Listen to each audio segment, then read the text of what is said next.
A Course in Miracles, Chapter 8, Section 4, The Gift of Freedom. If God's will for you is complete peace and joy, unless you experience only this, you must be refusing to acknowledge His will. His will does not vacillate, being changeless forever. When you are not at peace, it can only be because you do not believe you are in Him. Yet He is all in all. His peace is complete, and you must be included in it. His laws govern you because they govern everything. You cannot exempt yourself from His laws, although you can disobey them. Yet, if you do, and only if you do, you will feel lonely and helpless because you are denying yourself everything. I am come as a light into a world that does deny itself everything. It does this simply by dissociating itself from everything. It is, therefore, an illusion of isolation, maintained by fear of the same loneliness that is its illusion. I said that I am with you always, even unto the end of the world. That is why I am the light of the world. If I am with you in the loneliness of the world, the loneliness is gone.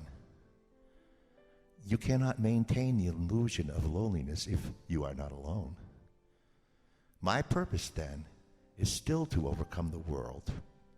I do not attack it, but my light must dispel it because of what it is.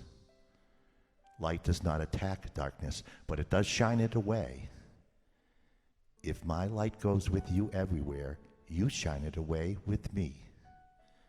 The light becomes ours, and you cannot abide in darkness any more than darkness can abide wherever you go. The remembrance of me is the remembrance of yourself and of Him who sent me to you. You were in darkness until God's will was done completely by any part of the sonship.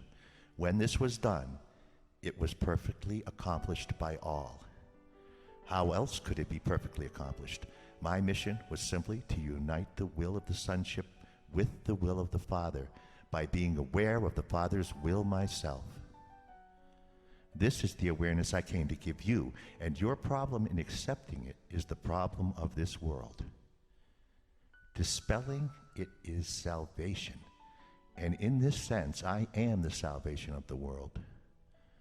The world must therefore despise and reject me because the world is the belief that love is impossible. If you will accept the fact that I am with you, you are denying the world and accepting God. My will is His, and your decision to hear me is the decision to hear His voice and abide in His will. As God sent me to you, so will I send you to others, and I will go to them with you, so we can teach them peace and union. Do you not think the world needs peace as much as you do?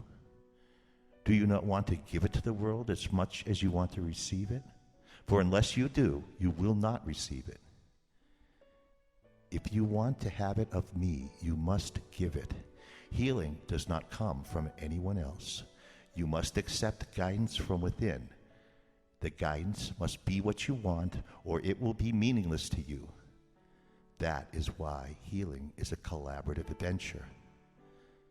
I can tell you what to do, but you must collaborate by believing that I know what you should do. Only then will your mind choose to follow me. Without this choice, you could not be healed because you would have decided against healing. And this rejection of my decision for you makes healing impossible. Healing reflects our joint will. It is obvious when you consider what healing is for.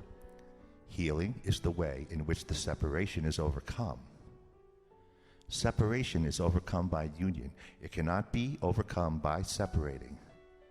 The decision to unite must be unequivocal, or the mind itself is divided and not whole. Your mind is the means by which you determine your own condition, because mind is the mechanism of decision. It is the power by which you separate or join and experience pain or joy accordingly. My decision cannot overcome yours, because yours is as powerful as mine. If it were not so, the sons of God would be unequal. All things are possible through our joint decision, but mine alone cannot help you. Your will is as free as mine, and God himself would not go against it. I cannot will what God does not will.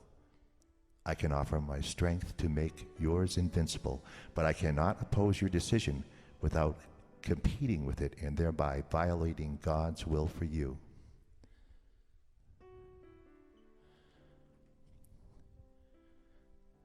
Nothing God created can oppose your decision, as nothing God created can oppose his will. God gave your will its power, which I can only acknowledge in honor of his. If you want to be like me, and I will help you, knowing that we are alike.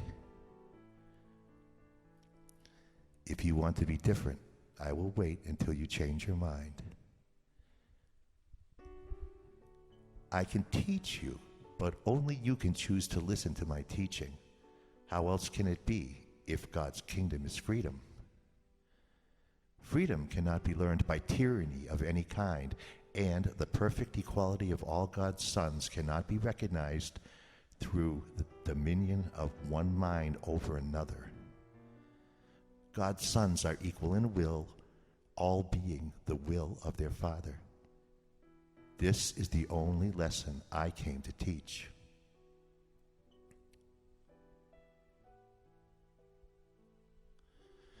If your will were not mine, it would not be our Father's. This would mean you have imprisoned yours and have not let it be free. Of yourself you can do nothing, because of yourself you are nothing. I am nothing without the Father, and you are nothing without me, because by denying the Father, you deny yourself. I will always remember you, and in my remembrance of you lies your remembrance of yourself. In our remembrance of each other lies our remembrance of God. And in this remembrance lies your freedom, because your freedom is in him. Join then with me in praise of him and you who he created.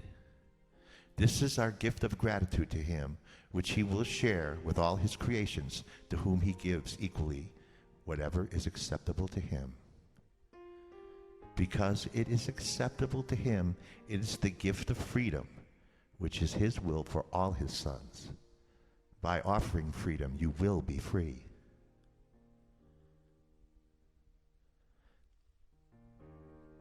Freedom is the only gift you can offer to God's sons, being an acknowledgement of what they are and what he is.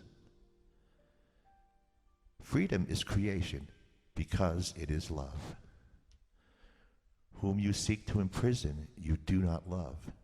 Therefore, when you seek to imprison anyone, including yourself, you do not love him, and you cannot identify with him.